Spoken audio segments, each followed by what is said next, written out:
तर नमस्कार मित्रांनो, माझं नाव चैतन्य टेळेकर आणि आज दिनांक आहे 18/1/2026. तर मी आज दर्शनाला आलो आहे एका मंदिरात.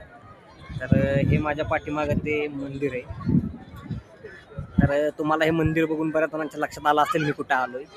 तर मला मित्रांनो सांगायचा हा विषय की या ठिकाणी जे मी मंदिर पाहिलं, तो मंदिर आहे, तो मंदिराचा परिसर आहे, तो अत्यंत इतका सुंदर आणि तितका शांत आणि त्याच्याहूनही जास्त म्हणजे तितका स्वच्छ आहे.